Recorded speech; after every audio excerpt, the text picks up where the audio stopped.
In the IELTS test, you hear some recordings and you have to answer questions on them. You have time to read the instructions and questions and check your work. All recordings are played only once. Now turn to Section 1. Section 1. You will hear a conversation between a man and a receptionist on the subject of joining a surgery. First, you have some time to look at questions 1 to 5.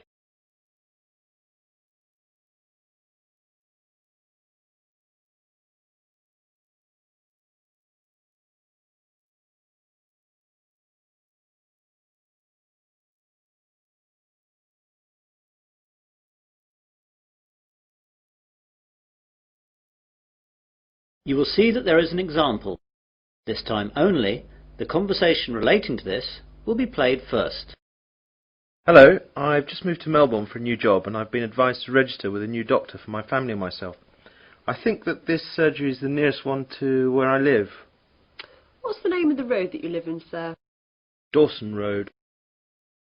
So, Dawson Road is the correct answer. Now we begin. You should answer the questions as you listen, as the recording is not played twice. Listen carefully to the conversation and answer questions 1 to 5. Hello, I've just moved to Melbourne for a new job and I've been advised to register with a new doctor for my family and myself. I think that this surgery is the nearest one to where I live. What's the name of the road that you live in, sir? Dawson Road. Yes, that's in our area. Would you like to register with us now? Yes, please. Right, I'll just have to take some details. First of all, could you give me your name? It's Mike Jacobs. Jacobs. And your family? My wife's name is Janet and I have one little boy whose name is Rod. Ron? No, Rod. R-O-D. Good, that's fine. And what is your address here in Melbourne? 52 Dawson Road, Highfield, Melbourne. Highfield. Highfield. Good. And I'll need to know your health card number. It's NH871812C. What about my family? Oh, only yours for now. Do you know the name of your old doctor? It was Dr. Graham Mackenzie in Perth. Now, we've got 4 doctors here. There's Dr. Susan Larkins, Dr. Kevin White, Dr. James Nicholson and Dr. Linda Williams. Which one would you like to register with? Oh, I didn't think of that. Well, I think I would like a man as my doctor. I'll go for the last one. Was that one a man? No, that was Dr. Linda. How about Dr. Kevin? Yes, that will be fine. Right, Dr. White it is. Will that be the same for your family? Oh yes, my wife might not want a man as her doctor. Well, we'll leave it as it is for now, and my wife can change if she wants to. Before the conversation continues, you have some time to look at questions 6 to 10.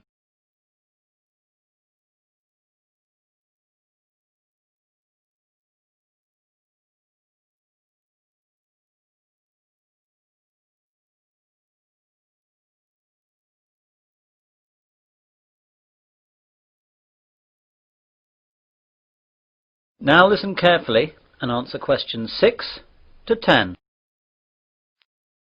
I'd like to make an appointment now for my wife. She wants to come in at the end of the week. How about this Friday morning? That's Friday the 21st. I don't think she can make the morning. Any openings in the afternoon? There are appointments available at 2, 2:30 and 3:30. We'll take the first one, please. OK, that's done.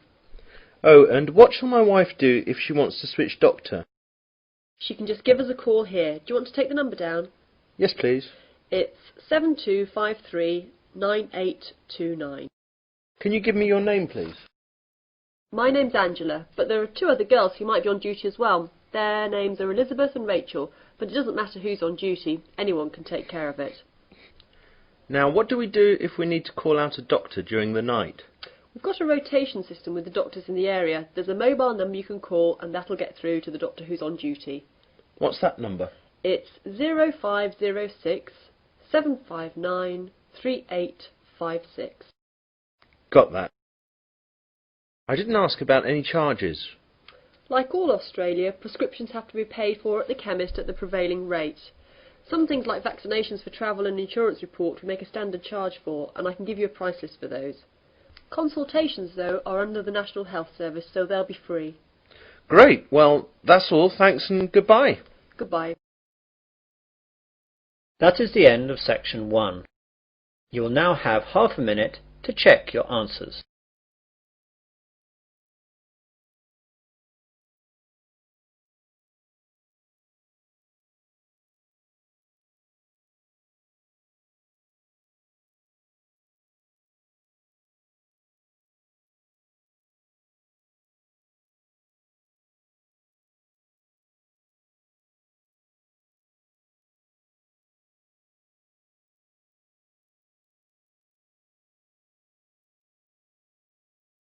Now turn to section 2. Section 2. You will hear a man giving a guide talk to new students at a university library. First you have some time to look at questions 11 to 16.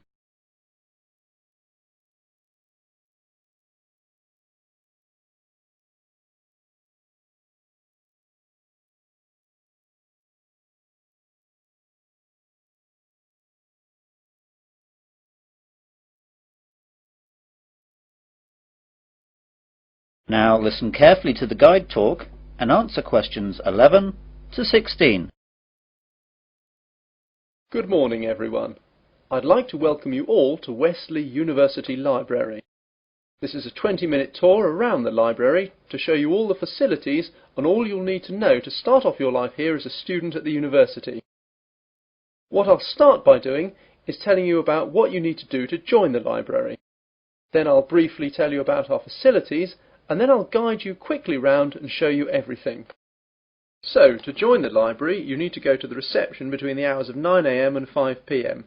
After that, the reception closes, though all the other facilities will stay open until 10 PM.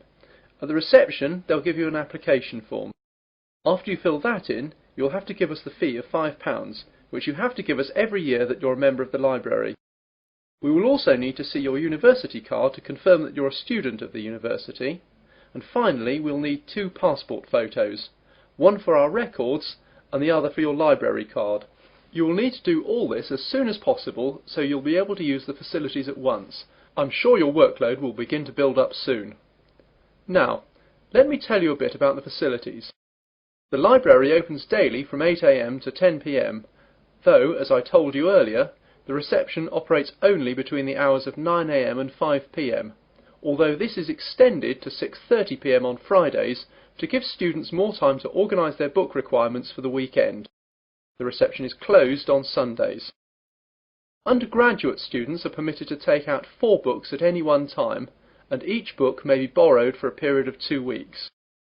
Postgraduates may borrow 6 books at a time.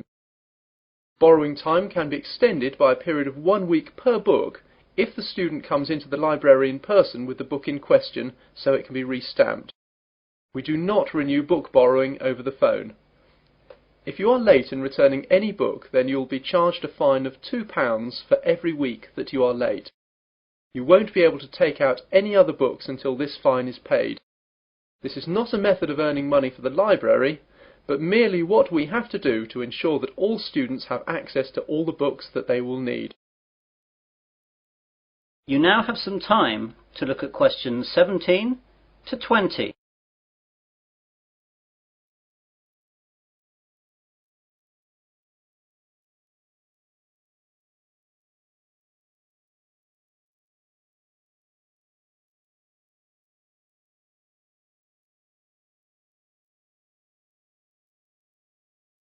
Now listen to the rest of the guide talk and answer questions 17 to 20. OK then, on to the layout of the library. We're on the ground floor of the library at the moment. Here we have the reception, the computers, which you can use to search for books and their location, and the bathrooms, which are behind the reception. The rest of the ground floor is taken up by the non-lending section of the library. Here we keep all the books which are either too valuable or are used too much to lend out. You can reserve time with these books at reception and use them during any time that the library is open, but, of course, you may not remove them from the library. On the first floor above us we have the Arts section, which includes books that students will need for subjects such as languages, literature, art and history. On the second floor is the Science section. We'll see these in a minute. Of course, individual departments will usually have their specialist libraries in their buildings, though the computer catalogues here will list them so you know where to find everything, whether it's here or in the specialist libraries. Finally, in the basement we have the stack system, which contains the university collection of magazines and journals that we have collected and to which we subscribe. If there's anything that we do not have or that you can't find, please go to reception and let them know the details. The university operates a swap system with other universities, and we can arrange for volumes that we do not possess to be sent here on a limited loan. Well, those are the basic details about the university library. That is the end of section 2. You'll now have half a minute to check your answers.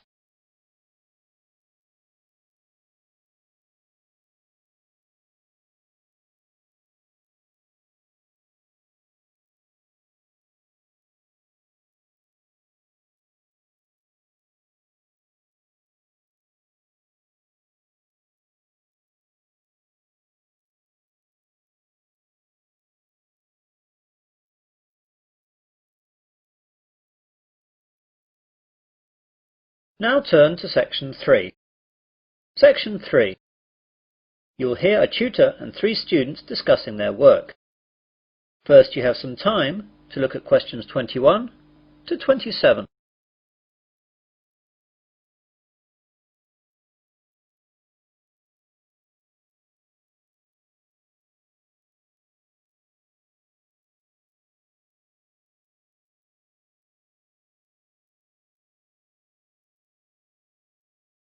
Now listen carefully and answer questions 21 to 27. Good morning everyone. Well, in today's tutorial we're going to discuss the essays that you have to submit by the end of next week. Some of you will have already started them, which is good, and if you haven't, well that's okay, but you'll have to get a move on. So, let's begin with you, Simon. What's happening with you? Well, I've made a start on it. I researched the background quite extensively last weekend, and I should get to the writing stage tomorrow with a bit of luck, and I'll get finished at the weekend. What are you writing about? I decided to look at the car manufacturing company Jaguar, examine the problems they had with reliability in the 1970s and 80s, how they dealt with it, and how it affected their marketing and sales strategy. That sounds pretty interesting. Any problems with that? At the start I had problems getting information from that far back, but after rooting around in the library I found some magazines which gave me information and also gave me references to find other stuff. It seems now the only problem is keeping to the 4,000 word limit. It just seems that I have so much to write about. It seems I'll need 5,000 or even 6,000 words to be able to cope. Yes, your essay title seems to me to be very wide-ranging. Would you think about cutting out part of it? How about looking at their sales and marketing strategy, but only mentioning the problems in the 70s and 80s and not going too far into it?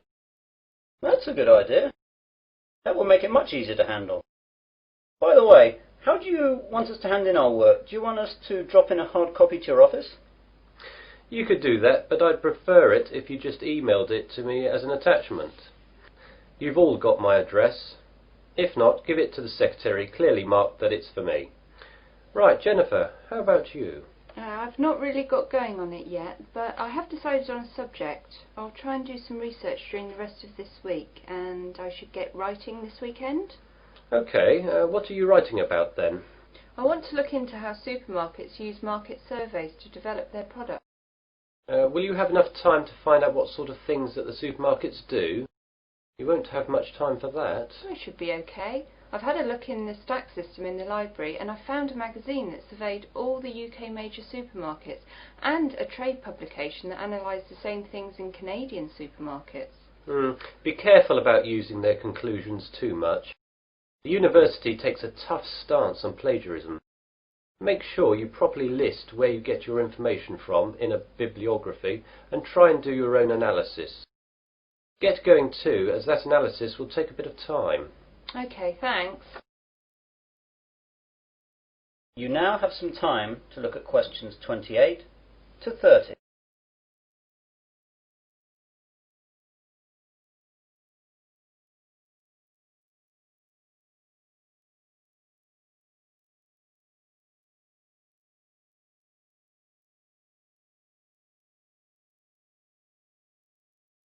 Now listen to the rest of the discussion and answer questions 28 to 30. And Melanie, how is your work going? I'm a bit behind, I'm afraid. I was sick all last week and the weekend with flu. I've got a subject, I think, but I've not done any work on it yet. Is there any chance I can get an extension to the submittal date? The policy of the department is not to give any extensions unless there are extenuating circumstances. Do you have a doctor's certificate or anything? I went to the doctor's, but I didn't get a note as I didn't realise I would need it. The doctor will have a record of me, though, as I got a prescription. I'll go back and get one. Yes, do. If you get one, then there shouldn't be a problem getting an extension. Without it, though, you'll be in trouble. What subject are you considering, anyway? I thought I'd do an overview of the UK mortgage interest rates and their effect on housing sales trends over the last 10 years. I thought it might be of interest because of the huge increases of house prices over the last decade. Certainly an interesting subject, and it should be no great problem getting information, as this has been fairly well documented. There's a lot of work again, though, and you'll really need to get cracking on it, even with the extension, if you get one. Well, I've not got much on for the rest of the week, and I've set aside the weekend to really get to grips with it. Good. Now, is there anything else? That is the end of section 3. You will now have half a minute to check your answers.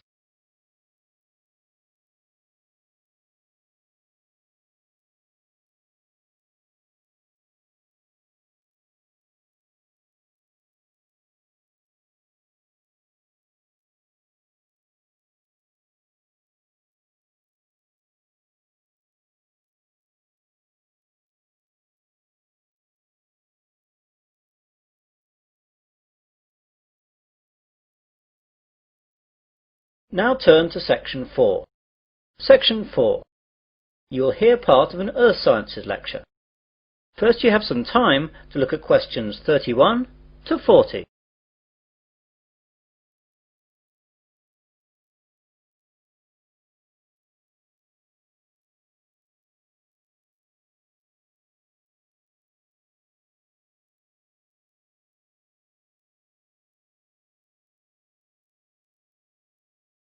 Now listen carefully and answer questions 31 to 40. Good afternoon and welcome to this Earth Sciences lecture. Today we're going to look at tidal waves, or more correctly, tsunami.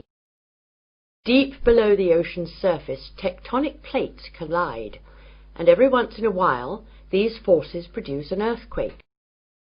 The energy of such submarine earthquakes can produce tidal waves which radiate out in all directions from the epicenter of the quake, moving at speeds of up to 500 miles per hour. When these waves reach shore, they can cause enormous destruction and loss of life. Tidal waves are actually misnamed. They are not caused by tides. A more accurate word for them is the Japanese name tsunami, which means harbour wave. They are also sometimes called seismic sea waves, since they can be caused by seismic disturbances such as submarine quakes. However, that name is not really accurate either, since tsunami can also be caused by landslides, volcanic eruptions, nuclear explosions, and even impacts of objects from outer space, such as meteorites, asteroids, and comets. Earthquakes, though, are the largest cause of tsunami. Tectonic plates cover the world's surface, and their movement can be detected anywhere in the world. Some areas of the world are more prone to greater movement, and it is in these places that the largest waves can occur. Large vertical movements of the Earth's crust occur at plate boundaries, which are known as faults. The Pacific Ocean's denser oceanic plates are often known to slip under continental plates in a process known as subduction. and subduction earthquakes are the most effective in generating tsunamis. A tsunami can be generated by any disturbance that displaces a large water mass from its equilibrium position. In the case of earthquake-generated tsunamis, the water column is disturbed by the uplift or subsidence of the sea floor. Submarine landslides, which often accompany large earthquakes, as well as collapses of volcanic edifices, can also disturb the overlying water column as sediment and rocks slump down and are redistributed across the sea floor. Violent submarine volcanic eruptions can create an impulsive force that uplifts the water column and generates a tsunami. Conversely, supermarine landslides and cosmic body impacts disturb the water from above as momentum from falling debris is transferred to the water into which the debris falls. Generally speaking, tsunamis generated from these mechanisms, unlike the devastating Pacific-wide tsunamis caused by earthquakes, dissipate quickly and rarely affect coastlines distant from the source area. Tsunamis are very hard to detect since they cannot be seen when they are in the deep ocean. The distance between two wave crests can be 500 kilometers, and because of this, the wave height is only a few feet. Because the rate at which a wave loses its energy is inversely related to its wavelength. Tsunamis not only propagate at high speeds, they can also travel great transoceanic distances with limited energy losses. As the tsunami reaches shallow water, however, its speed decreases, but the energy it contains remains about the same. Instead of travelling fast, the wave rises high. The National Oceanic and Atmospheric Administration has set up a seismic detection system to monitor earthquakes and predict the possible arrival of tidal waves for Pacific countries. Buoys at sea can also detect water pressure changes that can indicate tsunamis moving through the ocean. But when tsunamis originate near the shore, there is often little chance to warn people. Let's look at some examples of tsunami and their causes and effects. Some can be relatively harmless. In 1992, an offshore landslide caused a tidal wave of only about 3 feet high that struck at low tide, so Humboldt County, where it hit, got off easy with no casualties. On January 13th in 1992, a Pacific Ocean earthquake off the coast of San Salvador, registering 7.6 on the Richter scale, did not cause any ocean disturbance at all. However, a recent tidal wave which struck Papua New Guinea on July 17, 1998, was 23 feet high and killed at least 1,200 people. This wave was caused by a magnitude 7.1 submarine earthquake. On July 17, 1998, a Papua New Guinea tsunami killed roughly 3,000 people. A huge underwater volcanic eruption 15 miles offshore was followed within 10 minutes by a wave some 40 feet tall. The villages of Arop and Warapu were destroyed. One of the worst tsunami disasters engulfed whole villages along Sanriku, Japan, in 1896. An underwater earthquake induced a wave of 35 feet, drowning some 26,000 people. Finally, about 8,000 years ago, a massive undersea landslide off the coast of Norway sent a 30-foot wall of water barreling into the uninhabited north coast of Europe. If this were to recur today, as scientists say it could, almost anywhere in the world it would cost billions, if not tens of billions of dollars, to repair the damage to coastal cities and kill tens of thousands of people. That is the end of section 4. You will now have half a minute to check your answers.